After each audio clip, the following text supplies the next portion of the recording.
Hello everyone and welcome again to psycho. Life style की chapter wise series में आपका स्वागत है।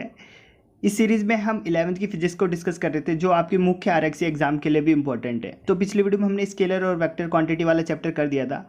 आज की इस वीडियो में हम ग्रेविटेशनल वाला चैप्टर करेंगे। ओके, ये है आपका सिलेबस, लाइफ स्टाइल का सिलेबस, और इसमें ये दे रखा है जो इसे हम करेंगे। जितना कुछ भी लिखा है इसमें, universal law of gravitation, acceleration due to gravity, variation in g, इसकी velocity, orbital velocity of satellite, Kepler's law of planetary motion, concept of geostationary satellite. ठीक है, ये सब करेंगे। ये लाइफ स्टाइल का मुख्य आरक्षी का भी सिलेबस दिखा देता हूँ मैं आपको। ये है पुलिस मुख्य आरक्षी का सिलेबस।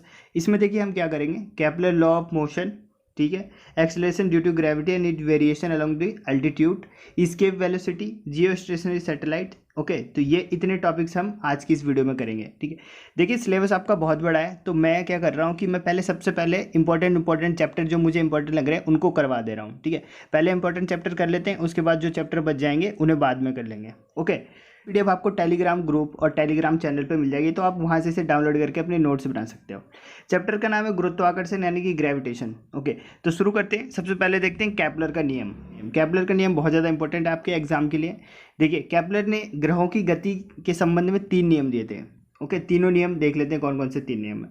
पहला नियम जिसको हम बोलते हैं कक्षाओं का नियम, ऑर्बिटल लॉ। ठीक है, इसमें केपलर ने क्या कहा, केपलर ने कहा कि जितने भी ग्रह हैं जो सूर्य के चारों ओर चक्कर लगाते हैं, वे कैसे चक्कर लगाते हैं, दीर्घ वृत्ताकार कक्षाओं में। जो ये इनकी कक्षाएं हैं, ऑर्बिट है जो, ये कैसी है, दीर्घ वृत्ताकार है, यानी कि इलिप्टिकल है।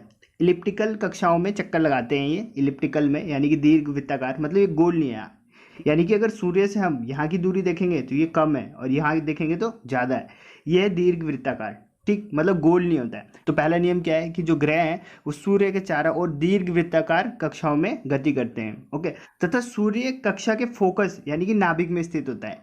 ठीक है, सूर्य कहाँ पे होगा, फोकस पे होगा, सेंटर पे नहीं, फोकस पे होगा। ठीक है, तो पहला नियम तो ये था कि ग्रह जो सूर्य के चारों ओर दीर्घ वृत्ताकार में, इसमें ये इंपॉर्टेंट है पहला नियम। दूसरा नियम देखते हैं। दूसरे नियम में केपलर ने क्या कहा कि कक्षा में घूमते हुए ग्रह का वेग एक समान नहीं रहता, बल्कि वह इस प्रकार बदलता है कि ग्रह को सूर्य से मिलाने वाली रेखा समान समयांतरालों में समान क्षेत्रफल जगह घेरती है, समान क्षेत्रफल घेरती है। ओके, अर्थात हम ये बोल सकते हैं कि ग्रह की क्षेत्रीय चाल नियत रहती है। देखिए इसको समझाता हूँ मैं आपको।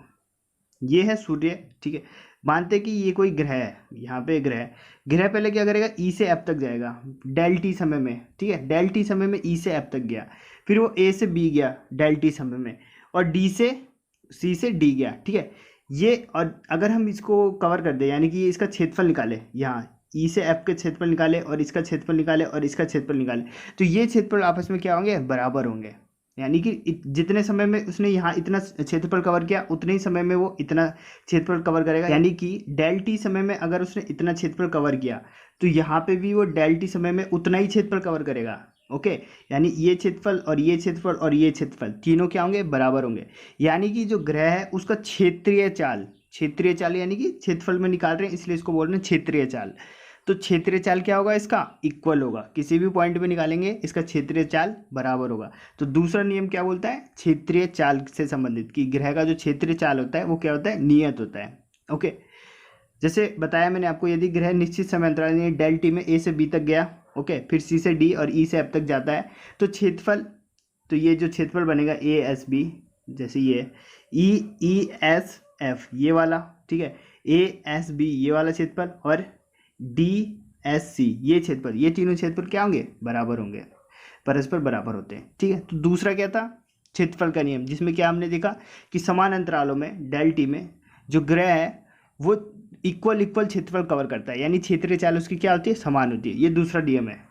पहले नियम क्या था कि ग्रह दीर्घ वृत्ताकार कक्षाओं में गति करते हैं। दूसरा नियम क्या देगा कि उसका जो क्षेत्रीय चाल है वो बराबर होता है, वेग बराबर नहीं होता बल्कि क्षेत्रीय चाल, यानी कि बराबर समय में बराबर क्षेत्रफल कवर करता है। ओके, ये हो गया दूसरा नियम। तीसरा नियम बहुत ज़्यादा इंपॉर्टेंट है, यही एग्जाम में पूछा जाता है। ठीक है, आवर्तकाल का नियम, टाइम पीरियड का नियम। देखिए क्या है, किसी ग्रह के परिक्रमण काल किसे बोलते हैं, जैसे ये सन है, इसके चारों तरफ यहाँ से इसने शुरू किया, एक चक्कर लगाने में जितना भी टाइम लेता है उसको बोलते हैं परिक्रमण काल।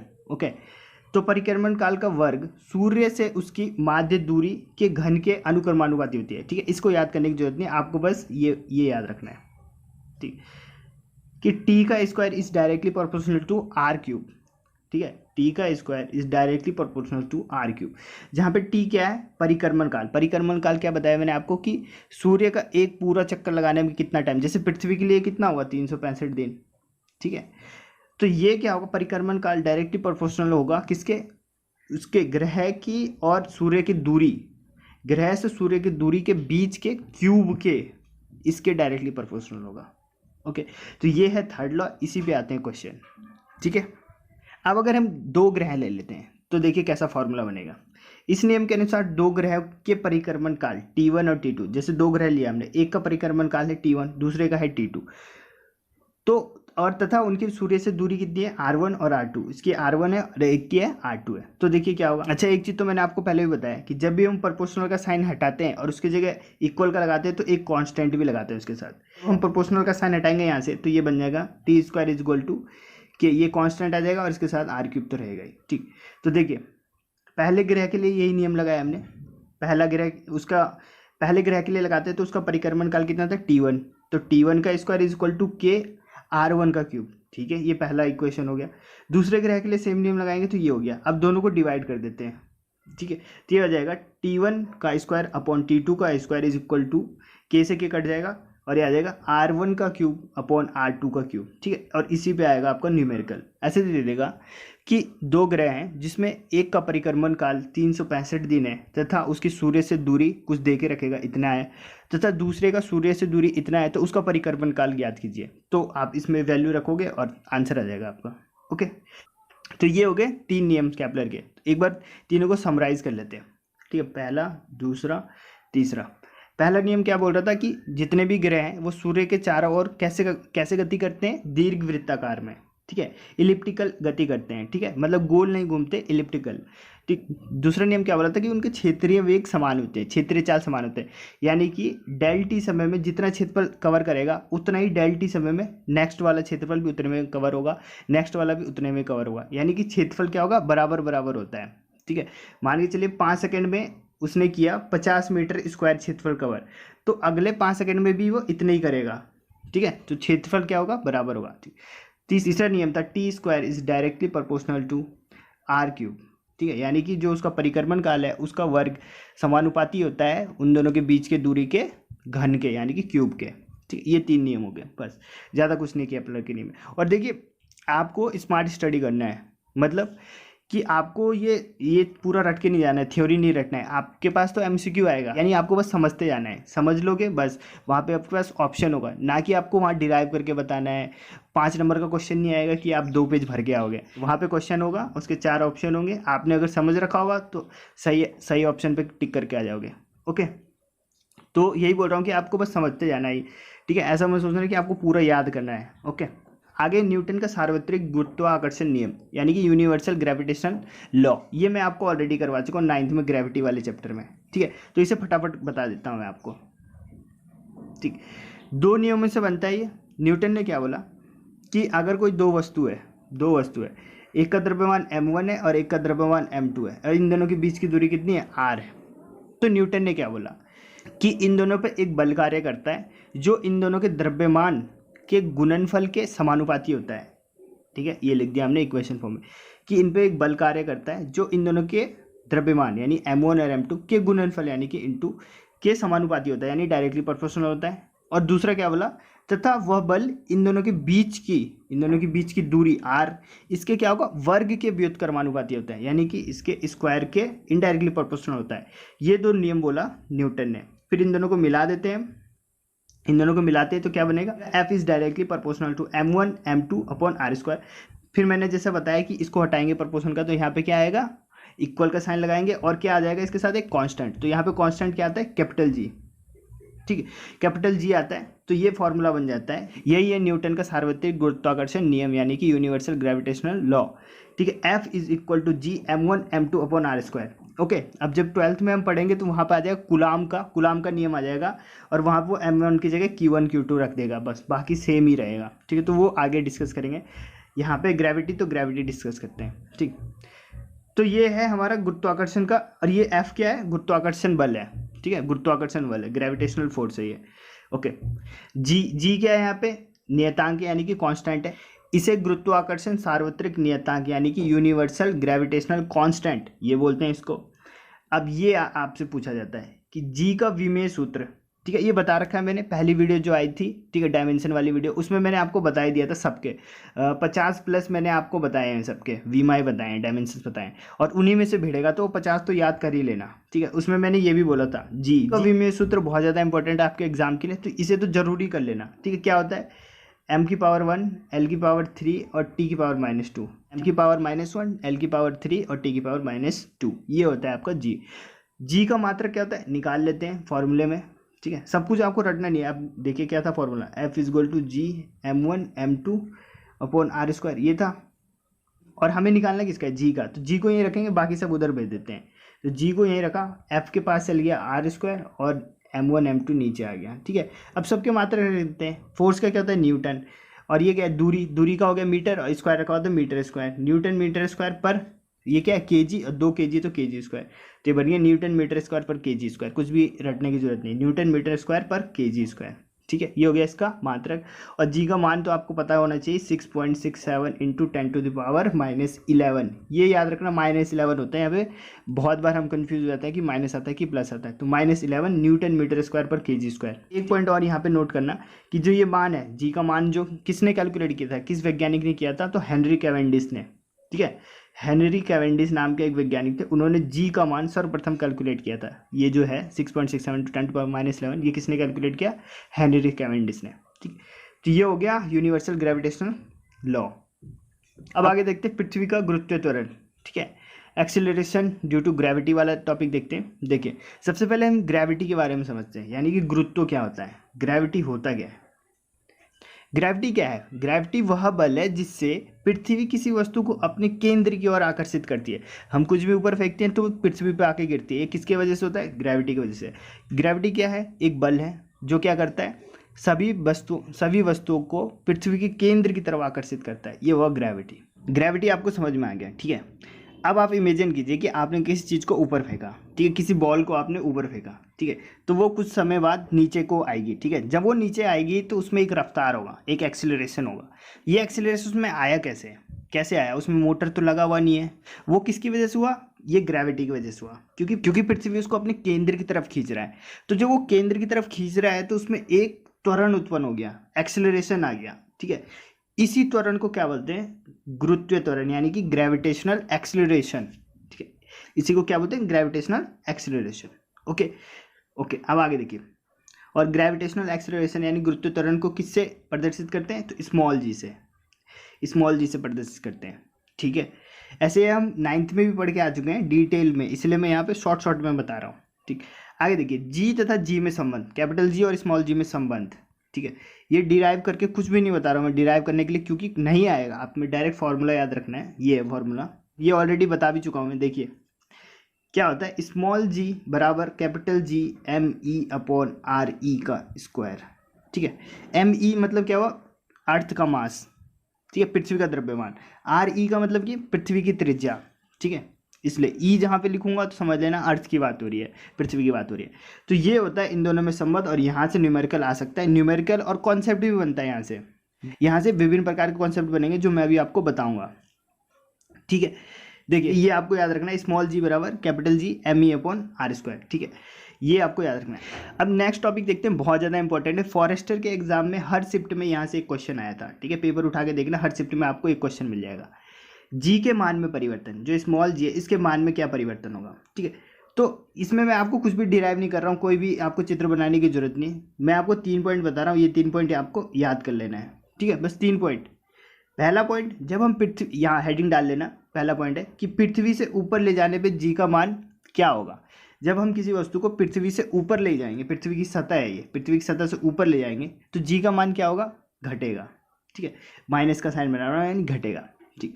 दूसरा कंडीशन यहाँ पे हेडिंग डालना कि जब हम पृथ्वी सतह से नीचे ले जा रहे हैं, यानी पृथ्वी की सतह ये है, पृथ्वी के अंदर ले जा रहे हैं, हम नीचे ले जा रहे हैं, पृथ्वी सतह से नीचे ले जा रहे हैं, तब क्या होगा जी का मान, तभी भी घटेगा, ठीक है।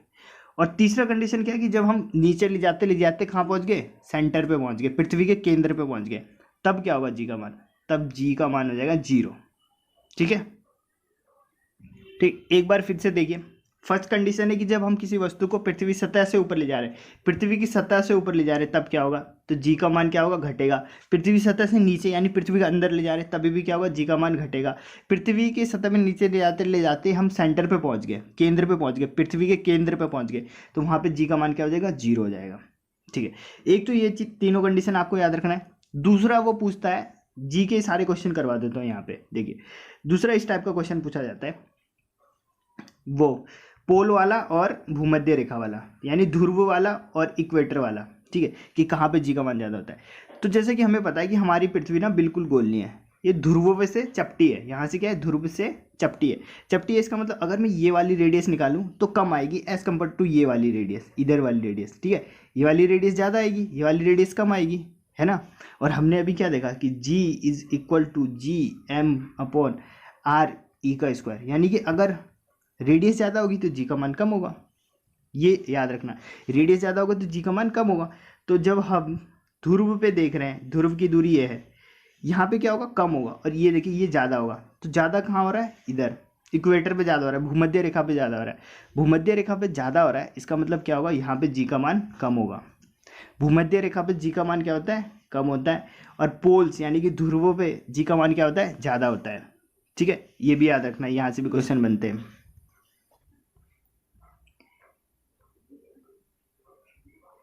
ठीक है, पृथ्वी तल से भीतर जाने में जी का मान क्या होगा, घटेगा। पृथ्वी तल से ऊपर जाने में जी का मान बढ़ेगा। ठीक है, ये 2 हो गए। और तीसरा बता दिया, जब हम केंद्र पर रहेंगे, ठीक है, जब हम पृथ्वी के केंद्र पर रहेंगे तो क्या होगा, जी का मान 0 हो जाएगा, 0 हो जाता है पृथ्वी के केंद्र पे। ठीक है, ओके, ये तो हो गया जी। अब आगे देखते पलायन वेग यानी ईस्केप वेलोसिटी। देखिए ईस्केप वेलोसिटी क्या होता है, यानी पलायन वेग क्या होता है। पृथ्वी तल पर स्थित किसी वस्तु को दिया गया वह न्यूनतम यानी कि मिनिमम वेलोसिटी जिससे वस्तु गुरुत्वीय क्षेत्र से बाहर चली जाए, उसका पलायन वेग कहलाता है। यह है पृथ्वी की सतह, यहाँ से मैं किसी चीज़ को ऊपर फेंकूंगा तो पृथ्वी अपनी तरफ खींच लेगी। ठीक है, लेकिन मेरे को इसे बाहर निकालना है पृथ्वी के गुरुत्वीय क्षेत्र से, यानी कि इस क्षेत्र से बाहर निकाल देना है कि वह दोबारा वापस आ जाए। ठीक, तो क्या करूँगा, मैं उसे इतना वेग दे दूंगा, उसे इतना वेलोसिटी दे दूंगा कि वो इससे बाहर आ जाए। तो जो मिनिमम वेलोसिटी चाहिए होता है, ठीक है, जो मिनिमम वेलोसिटी चाहिए जिससे वो बाहर निकल जाए इसके ग्रेविटेशनल क्षेत्र से, उसी को क्या बोलते हैं, इसके वेलोसिटी बोलते हैं, यानी पलायन वेग बोलते हैं। ठीक है, इसे वी ई से रिप्रेजेंट करते हैं, वी ई लगा दिया मतलब इसके वेलोसिटी। ठीक है, यहाँ ई फॉर अर्थ नहीं है, ई फॉर क्या है, इसके वेलोसिटी। ओके, अभी इसका फॉर्मूला बताता हूँ मैं आपको, इसके वेलोसिटी का, यहाँ से क्वेश्चन बनते हैं। देखिए इसके वेलोसिटी का फॉर्मूला, पलायन वेग का व्यंजक, इसे भी डिराइव नहीं कर रहा हूँ मैं, डायरेक्ट बता रहा हूँ। फॉर्मूला ये होता है इसका, यानी कि वी ई इसके वेलोसिटी बराबर √2GRE। ठीक है, 2GRE। ठीक, इसके वेलोसिटी बराबर √2G क्या हो गया, ग्रेविटेशनल एक्सीलरेशन, G हो गया स्मॉल g। ठीक है, और RE क्या हो गया, उस प्लेनेट। ठीक है, यहाँ पे E का मतलब हो गया पृथ्वी की बात कर रहा हूँ। ठीक है, अगर मैं किसी और प्लेनेट का निकालना चाहता हूँ तो उस प्लेनेट की रेडियस डालूंगा यहाँ पे मैं। ठीक, जैसे मैं आपको पृथ्वी का निकाल के बता देता हूँ। जैसे आपको पता ही होगा, जीके का ये क्वेश्चन है कि पृथ्वी का पलायन वेग कितना होता है, 11.2 किलोमीटर पर सेकेंड, इतना होता है। इसको निकाल के बताता हूँ मैं आपको। ये होता है इसके वेलोसिटी का फॉर्मूला। इसमें अगर मैं सारी वैल्यू रखूँ, जी की वैल्यू कितनी होती है, 9.8 मीटर पर सेकेंड स्क्वायर। RE जो पृथ्वी की रेडियस होती है, इतना आपको पता होना चाहिए, पृथ्वी की रेडियस, पृथ्वी का द्रव्यमान, ये सब आपको पता होना चाहिए। तो पृथ्वी की जो रेडियस होती है यानी त्रिज्या होती है 6400 किलोमीटर। ठीक है, 6400 किलोमीटर होता है। तो देखिए ये मीटर में है, तो इसको भी मीटर में कर लेता हूँ मैं। ठीक है, तो किलोमीटर को मीटर में करूँगा तो कितना, 1000 से गुना कर दूंगा। 1000 से गुना किया तो कितना हो गया, 64 × 10⁵ मीटर, इतनी मीटर होगी रेडियस। तो सारी वैल्यू को इसमें रख देता हूँ। तो VE बराबर कितना हो गया, √2 9.8 × 64 × 10⁵। ठीक है, इसको यहाँ पे सॉल्व कर रखा है मैंने। ठीक है, तो जब इसको हम सॉल्व करेंगे तो वैल्यू कितनी आ जाएगी, ये आ जाएगी 11.2 × 10⁻³ मीटर पर सेकेंड, और इसी को मैं किलोमीटर में कर देता हूँ तो 11.2 किलोमीटर पर सेकेंड। यानी कि अगर मुझे पृथ्वी के ग्रेविटेशनल क्षेत्र से बाहर निकलना है तो मुझे किसी वस्तु को किस रफ्तार से फेंकना पड़ेगा कि 1 सेकंड में वो इतना किलोमीटर चल जाए, 11.2 किलोमीटर चल जाए वो 1 सेकंड में, इतना स्पीड देना पड़ेगा उसे। ठीक, तो जो ये रॉकेट होते हैं GSLV PSLV, ठीक है, ये इनको कितना वेग दिया जाता है, इस वेग से इनको लॉन्च किया जाता है 11.2 किलोमीटर पर सेकेंड। 1 सेकंड में इतनी दूरी चलना पड़ता है उनको। ठीक है, ये तो पृथ्वी को हो गया। आप मुझे चंद्रमा का बताओगे, मून का बताना है कि इसके वेलोसिटी कितना होता है, ठीक है। मुझे पता है, ठीक है, ऐसा मत समझना मुझे नहीं पता है, मुझे पता है, मैं बस आपसे थोड़ा रिसर्च करवाना चाहता हूँ। तो पता होगा तो कमेंट बॉक्स में कमेंट कर देना, और ये मैंने ऑलरेडी पहले भी बता रखा है बहुत बार, ठीक है। और नहीं पता तो गूगल करके बताना, ठीक, कमेंट बॉक्स में कमेंट कर देना। ओके, ये तो हो गया इसके वेलोसिटी, ठीक है। ओके, अब आगे चलते हैं। जो जो आपके सिलेबस में मैं केवल वही पॉइंट करवा रहा हूँ, वरना अगर करवाने के लिए अगर बैठ गया मैं जो जो 11th में दे रखे टॉपिक, तब तो बहुत ज़्यादा हो जाएगा, बहुत ज़्यादा, इतना मैं भी नहीं करवा पाऊंगा, और इतना आप स्टोर भी नहीं कर पाओगे माइंड में। तो जो जो सिलेबस में दे रखा है सिर्फ उसी पॉइंट को हम कर रहे हैं, ठीक है, उसे भी स्मार्टली कर रहे हैं, मतलब ये नहीं कि पूरा डिराइव करके बताना, ये सब नहीं, जो जो हमें रेलिवेंट है एग्जाम के लिए सिर्फ उसी को कर रहे हैं, ठीक है, इससे में टाइम बचेगा, ठीक। नेक्स्ट देखिए, कक्षीय चाल, ये भी आपके सिलेबस में दे रखा है, सैटेलाइट का ऑर्बिटल वेलोसिटी। किसी सैटेलाइट का ऑर्बिटल वेलोसिटी क्या होता है, उससे पहले मैं आपको बताता हूँ कि सैटेलाइट क्या होता है। सैटेलाइट क्या होता है, कोई भी एंटिटी, ठीक है, कोई भी एंटिटी जो ग्रहों के चक्कर लगाते हैं, ठीक है, कोई भी एंटिटी जो ग्रहों के चक्कर लगाते हैं उसको बोलते हैं हम सैटेलाइट, ठीक है। जैसे कि चंद्रमा है, चंद्रमा पृथ्वी के चारों चक्कर लगाते हैं, तो चंद्रमा क्या है, सैटेलाइट यानी कि उपग्रह। हम कृत्रिम उपग्रह भी छोड़ते हैं, जैसे जीसैट हो गया, और बहुत सारे सैटेलाइट हैं, ठीक है, कार्टोसैट वगैरह वगैरह। तो ये क्या करते हैं, पृथ्वी के चारों ओर चक्कर लगाते हैं। तो उपग्रह या फिर सैटेलाइट का मतलब सिंपली ये वो है जो ग्रहों के चारों ओर चक्कर लगाते हैं, जो ग्रहों के चारों ओर जो पिंड चक्कर लगाते हैं उसी को बोलते हैं उपग्रह। अब उपग्रह की एक होती है ऑर्बिटल वेलोसिटी, या फिर जिसको बोलते हैं कक्षीय वेग। ये क्या होता है, कोई उपग्रह जिस चाल से किसी ग्रह के चारों ओर अपनी कक्षा में परिक्रमण करता है उसे उपग्रह की कक्षीय चाल कहते हैं। ये ग्रह हो गया, जैसे अर्थ मान लेते हैं, ये इसका ऑर्बिट होगा, ये किसका, सैटेलाइट का ऑर्बिट है, तो ये सैटेलाइट इसी ऑर्बिट में घूमेगा, ठीक है। अब जिस रफ्तार से इसमें घूमेगा, जिस वेग से इसमें घूमेगा, इसी को बोलते हैं उसका ऑर्बिटल वेलोसिटी या फिर कक्षीय वेग या फिर कक्षीय चाल। Okay, simple. इसे किससे प्रदर्शित करते हैं, वी ओ से या फिर वी नॉट, ये बोलेंगे इसको, इससे इसको प्रदर्शित करते हैं। इसका फॉर्मूला क्या होता है, तो सेम वही फॉर्मूला होता है। देखिए इसका फॉर्मूला क्या होता है, सेम जो हमने अभी इसके वेलोसिटी का फॉर्मूला पढ़ा वही होता है, सेम, ठीक है। V O is equal to, बस 2 नहीं है यहाँ पे, 2 हट गया, ठीक है, 2 हट गया, जी आर ई, ठीक, 2 नहीं है केवल यहाँ पे, ठीक है, 2 नहीं है। इसके वेलोसिटी का क्या था, V is equal to √2 G R E, ये था। और ऑर्बिटल वेलोसिटी का क्या होता है, V O is equal to √g_r, ठीक है, ये होता है। तो दोनों को याद रखना भी आसान है क्योंकि दोनों को रिलेट करके याद कर सकते हैं।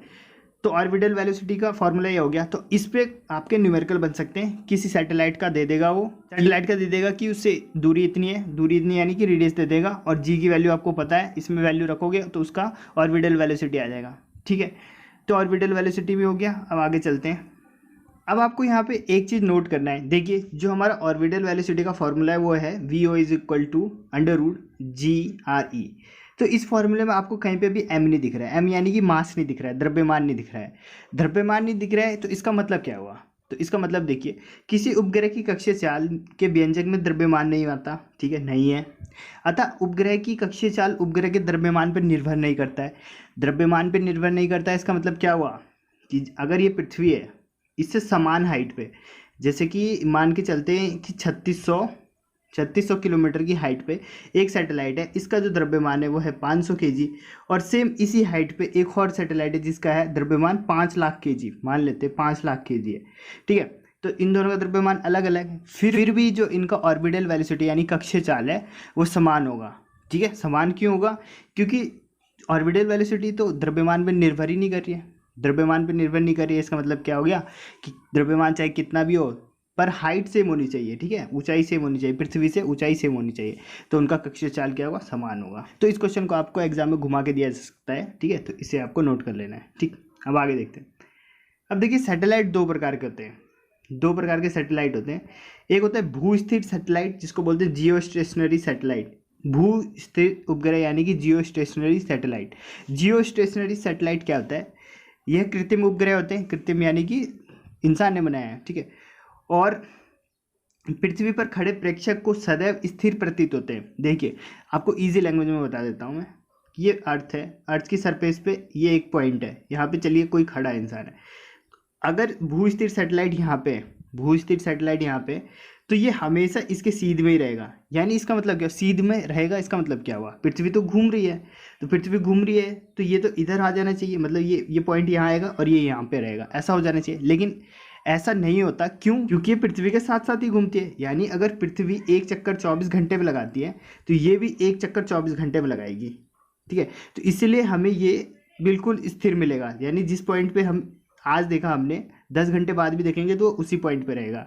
क्यों? क्योंकि ये तो पृथ्वी के साथ घूम रही है, तो जहाँ जहाँ हम पहुँचेंगे वहाँ पे भी यही रहेगा, ठीक है। तो इसलिए इसको बोलते हैं भू स्थिर। स्थिर है ना, ये हमें स्थिर प्रतीत हो रहा है, इसलिए बोलते हैं इसको भू स्थिर यानी कि जियो स्टेशनरी सैटेलाइट। इसकी ऊंचाई पूछी जाए तो ऊंचाई कितनी होती है, 3600 किलोमीटर। पृथ्वी सतह से 3600 किलोमीटर पर हम इसको स्थापित करते हैं, भू स्थिर उपग्रह को, ठीक है। एग्जाम्पल के लिए इनसैट 3A हो गया, ठीक है, GSAT 7A हो गया, ये सब क्या हो गया, भू स्थिर उपग्रह हो गया, ठीक है। अब दूसरा होता है आपका पोलर सैटेलाइट, जिसको हम बोलते हैं ध्रुवीय उपग्रह।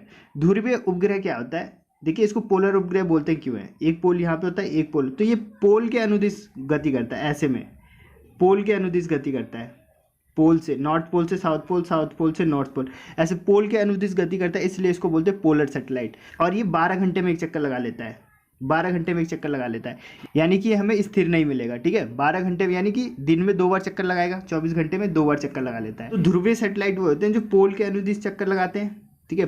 पृथ्वी की परिक्रमा करेंगे, लेकिन कैसे करेंगे, पोल के, ये पृथ्वी है तो पोल के अनुदिश करेंगे, और ये एक चक्कर कितने घंटे में लगाते हैं, 12 घंटे में लगाते हैं, ठीक। तो ये हो गया आपका ध्रुवीय उपग्रह, ठीक, ठीक है। तो ये 2 प्रकार के सैटेलाइट होते हैं, पता होना चाहिए आपको, ठीक है। और ये पॉइंट मैंने आपको बता दिया कि पृथ्वी तल पर गुरुत्वाकर्षण G का मान भूमध्य रेखा पर सबसे कम होता है। क्यों होता है? क्योंकि वहाँ पे रेडियस ज़्यादा होती है, और ध्रुवों पे सबसे अधिक होता है क्योंकि वहाँ पे रेडियस कम होती है, ठीक है। ये पहले बता दिया मैंने आपको, ठीक है, ये यहाँ पे प्रूव करके दिखा रखा है, ठीक, ओके।